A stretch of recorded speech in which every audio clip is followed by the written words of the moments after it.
किती लोक अडल्यात म्हणून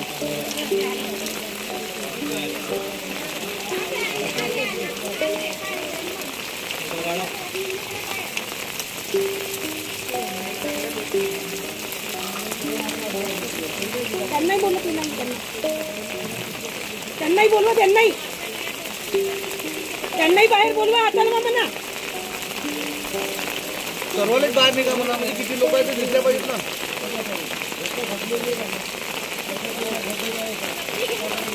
हाताला नाही तर वर या म्हणा टेरिसवर. हो छत्री घेऊन.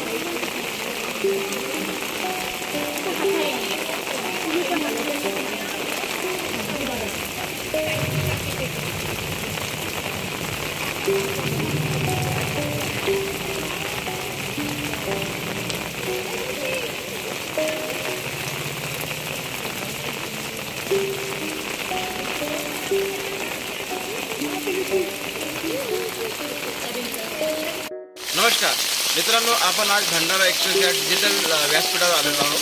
भंडारा जिल्ह्यात गेल्या 2 दिवसापासून सततधार पाऊस पडल्यामुळे भंडारा जिल्ह्यातील एकूणच स्थिती अशी आहे की पुरे जिल्हा हा जलमय झालेला आहे.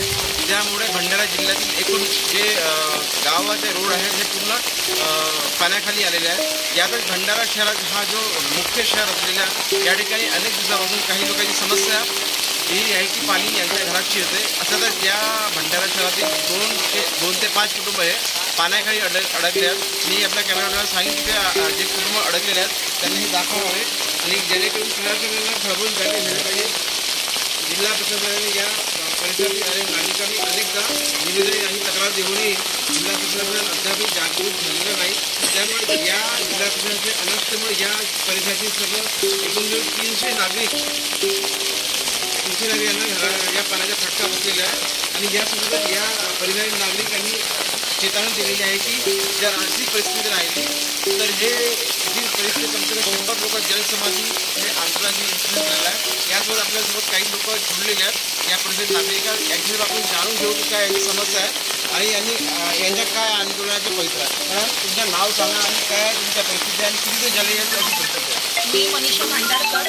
की आम्हाला जेव्हा धरण बनलं या परिसरातील एकूण काही नागरिक आहेत, यांच्या काही समस्या आहेत. ते गेल्या अनेक वर्षापासून प्रशासनाला निवेदन अर्ज आणि तक्रारी लावूनही अद्याप काही न घडल्यामुळे ही जी परिस्थिती उद्भवली आहे असे यांच्या आरोप आहेत. त्याला या ठिकाणी काही नागरिक आहेत त्यांची जाणून घेऊन काय तक्रार आणि काय यांची मागणी आहे. मॅडम तुम्हाला नाव सांगा आणि काय तुमची परिस्थिती आहे ते सांगा.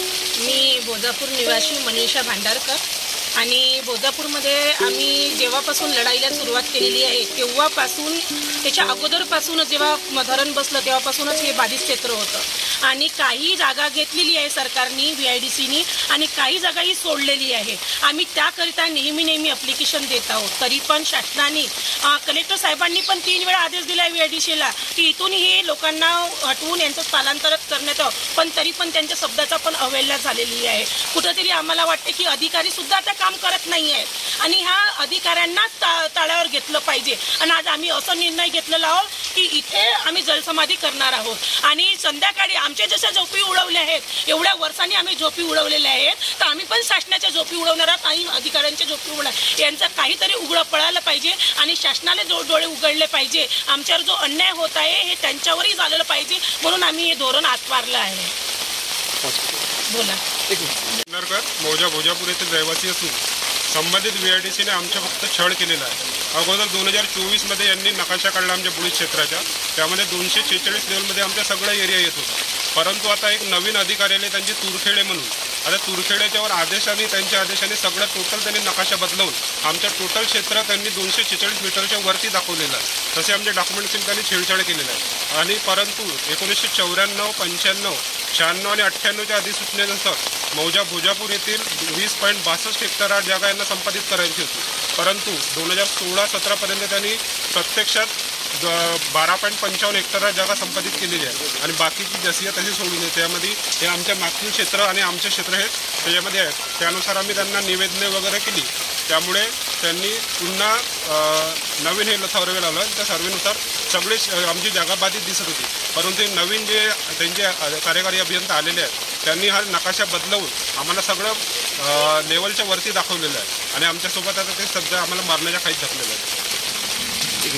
आमची मागणी ही सुद्धा राहणार की पहिले तुरकडे जे आहेत VIDCचे त्यांना निलंबनाची कारवाई करेल. आमच्या आदिवासी ज्यांनी केलं त्याला अधिकारी बनवून राहण्याचा काही अधिकार नाही आहे असं आम्हाला वाटते गावकऱ्यांना. तर हे जल आंदोलन फक्त त्यांच्यासाठी आहे.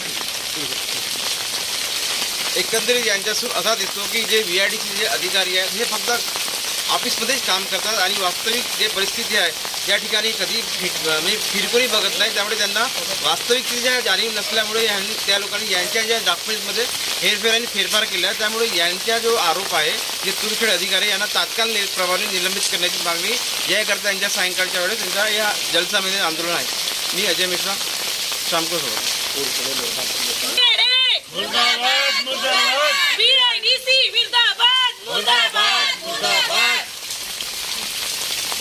अरे लढेंगे, जीतेंगे, लढेंगे, जीतेंगे.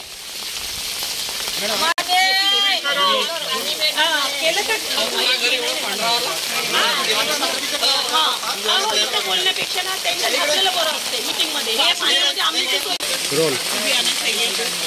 या भोजापूर परिसरातील काही जे नागरिक आहे यांची जेव्हा ग्रामपंचायतमध्ये जे सुनावणी झालेली होती याच्यामध्ये काही जे प्रशासकीय अधिकारी सोबतच जे लोकनेते आहेत यांच्यासोबत या नागरिकांची चर्चा झाली आणि या नागरिकांना काही जे लोकप्रतिनिधी आहेत त्यांनी काय सांगितलं यांच्यासोबत चर्चा.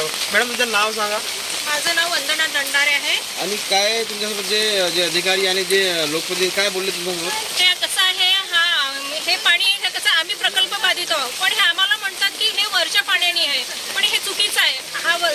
हे यावर्षी हा अपूर्वा कॉलनीमध्ये दरवर्षी हे 2 ते 3दा हा पूर येतो आणि आम्हाला दरवर्षी घरोघरी भटकायचं असते आणि आमच्यामुळे लोक त्रासलेले कारण की आम्हाला दरवर्षी घर सोडून जायचं असते. त्या कारणाने आमच्यामुळे लोक त्रासलेले आम्ही कंटाळलेलो आहोत आणि आम्हाला तात्काळ पुनर्वसन देण्यात यावे. आमची हे लोकप्रतिनिधीची तसंच शासनाशी आमची हे अपूर्वा कॉलनी भोजापूरतर्फे आग्रहाची विनंती आहे.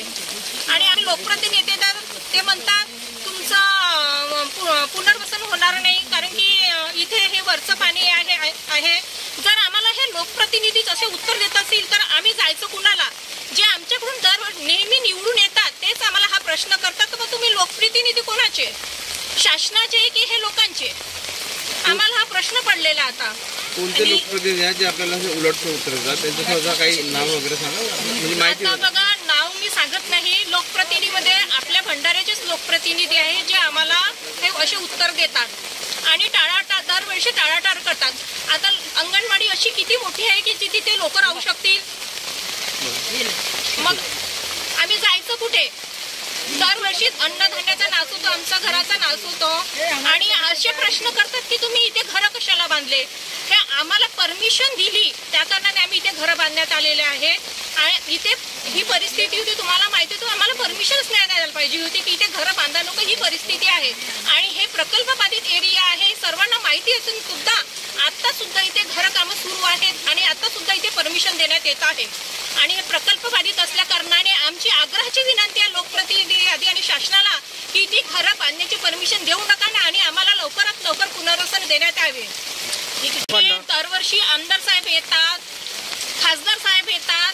हे फक्त नॉमिनल आम्हाला आश्वासन देण्यात येतात आणि आम्हाला पुनर्वसन देऊन काही नाही राहिलेले आहेत हे लोक. आणि हे उडवाडीचे उत्तर तर दरवर्षीच देतात आम्हाला आणि आम्हाला ऐकण्याची सवय झाली आहे. त्यांना ऐकण्याची सवय झालेली आहे पण आम्हाला हे आता ऐकण्याची आमची कॅपॅसिटी संपलेली आहे. अगर यावर्षी आम्हाला हे असं दरवर्षी 3दा पाणी भरते आता आम्ही इथे जलसमाधी घेण्याच्या तयारीत आहोत असे अपूर्वा कॉलनीचे नागरिक.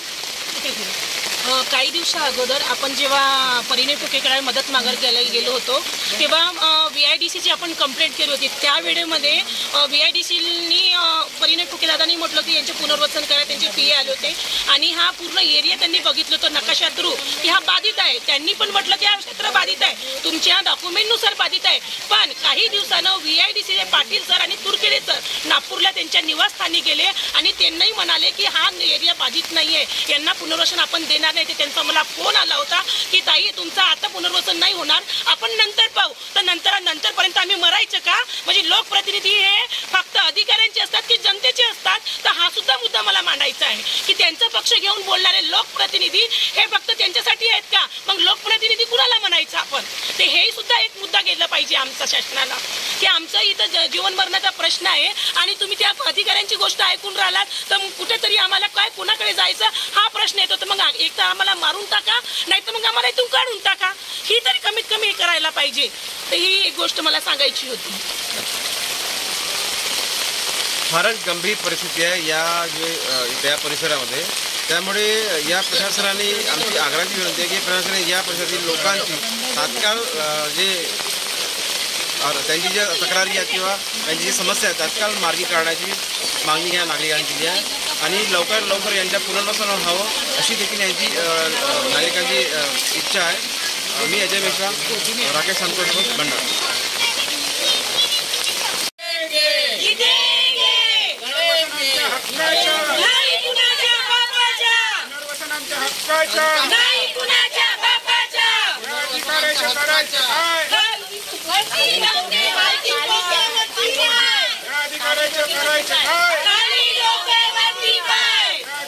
करायचं काय?